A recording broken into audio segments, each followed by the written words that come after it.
भाई बहन की अनोखी कहानी। कमलेश और अंजलि दोनों भाई बहन थे। एक दूसरे से बहुत प्यार करते थे वो दोनों।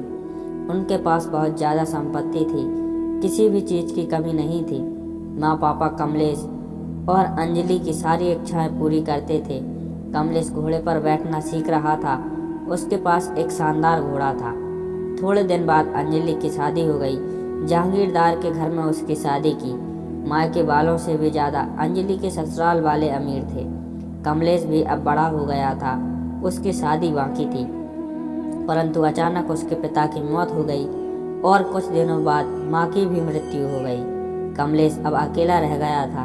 अंजलि भी 4 दिनों के लिए मायके आई थी, पर वापस भी चली गई अपने ससुराल। अब सारा कारोबार कमलेश के कंधों पर आया था, पर उसे अनेक लोगों ने फंसाया। एक बार बड़ी डील की, पर उसमें उसे घाटा हुआ और कमलेश बर्बाद हो गया। उसकी खेती जब्त हो गई, घर नीलामी हो गई। ऐसो आराम में रहने वाला कमलेश अब उसके बुरे दिन आ गए। जिसके पास सैकड़ों लोग खाना खाते थे, आज वो एक निवाले के लिए तरस रहा था। जो मुलायम गद्दे पर सोता था, आज उसे सड़क पर सोना पड़ रहा था। जिस कमलेश को हजारों लोग पहले हाथ जोड़ते थे, वह आज सबके सामने हाथ फैला रहा था। कमलेश ने सोचा अपनी बहन के पास जाए, लेकिन अमीर बहन के पास भिखारी जैसे कैसे जाऊं? जिसके पास पहले हाथी घोड़ों पर बैठकर जाता था, आज उसके पास पैदल कैसे जाऊं? जरी के पोशाक में पहले जाता था, वहां अब फटे हुए कपड़े में कैसे जाऊं? परंतु कमलेश मन में बोला, प्यार अमीरी और गरीबी नहीं देखता। मेरी बहन मुझे अपने पास क्यों नहीं आने देगी भला? मुमकिन नहीं है ये कि वो मेरी हालत की वजह से मुझे धिक्कारे। वह बहन के पास गया, दरवाजे में खड़ा हुआ। ऊपर छत से बहन देख रही थी। कमलेश ने ऊपर देखा, पर बहन अंदर चली गई। कमलेश को लगा बहन नीचे मिलने के लिए आ रही होगी, पर कोई आया नहीं। दरवाजे पर खड़े नौकर ने पूछा, कौन हो तुम? यहाँ क्यों खड़े हो चोरों के जैसे? निकलो यहाँ से। कमलेश बोला, मेरी बहन का घर है ये, मुझे अंदर जाकर बताओ। जाओ। नौकर हंसकर घर में जाकर वापस आया। वह कमलेश को बोला, चलो वहाँ तवेले में आपको खाना ला कर देता हूँ, वह खा लो और जाओ यहाँ से। कमलेश ने पूछा, बहन ने क्या कहा? नौकर बोला, मैम साहब बोली होगा कोई भिखारी, बैठा दो तवेले में, दे दो उसे बासी खाना। कमलेश तवेले में गया और उसकी आंखों से आंसू आने लगे। उसे नौकर ने सूखी रोटी दे दी।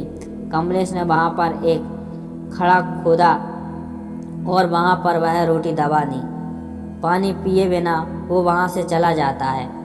उस दिन के बाद कुछ सोचकर कमलेश दूर देश चला जाता है। वहाँ के राजा का वह नौकर बना। एक बार उस राजा को बहुत कठिन समस्या आई। कमलेश की सलाह से राजा उस समस्या से बाहर निकला। कमलेश से खुश होकर राजा ने उसे मुख्य प्रधान बना दिया। कमलेश के कहने के मुताबिक राजा सब काम करने लगा था। नए प्रधान के रूप में कमलेश की वाहवाह होने लगी। कमलेश ने अब शादी भी कर ली। वह बड़े बंगले में रहने लगा। अब अपनी बहन को जाकर मिले, ऐसा उसे लगा। तभी वह अपनी पत्नी के साथ बहन के घर निकला। साथ में हाथी भी थे, घोड़े थे। जोरों शोरों से वह वहां गया। अपने से आगे अपने जासूस बहन को इसके आने का संदेश बताने के लिए भेजे। जासूस ने जब बहन को यह सूचना दी, तो बहन एकदम से उठी। वह अपने पति के साथ दरवाजे में खड़ी रही अपने भाई के स्वागत के लिए। ढोल नगाड़े बज रहे थे। बड़े ठाठ से भाई बहन के घर आया। दूसरे दिन बड़ी मेहमान नवाजी थी। गांव के बड़े बड़े लोगों को न्योता दिया गया। चंदन के टेबल थे, चांदी की थाली थी, पंच पकवान थे।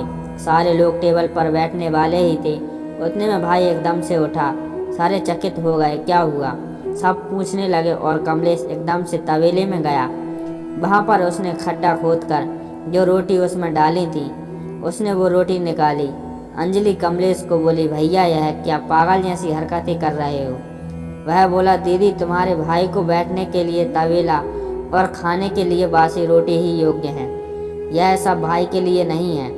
यह मेजबानी भाई के लिए नहीं है। यह सारा मान सम्मान भाई के लिए नहीं है। यह सब तुम मेरे पैसों की वजह से कर रही हो। यह सब सुनकर अंजलि को अपने उस बुरे बर्ताव की याद आई। जो कभी उसने अपने गरीब भाई के साथ किया था। उसे अपने किए का पछतावा होने लगा। उसने कमलेश के पैर पकड़े और बोली, भैया भूल हो गई, मुझे माफ़, अपनी इस नादान बहन को माफ़ नहीं करोगे क्या? वापस नहीं करूँगी, आपके प्यार को नहीं भूलूंगी भैया, क्षमा करो मुझे और घर में चलो भाई। कमलेश ने अंजलि के आंसू पोंछे। वापस कभी भी अंजलि ने किसी को भी तुच्छ नहीं समझा। बाहर की संपत्ति को जो आज है कल नहीं, सच्ची संपत्ति प्यार है, वह कभी भूलना नहीं चाहिए। ऐसे वह सभी को बोलती रही।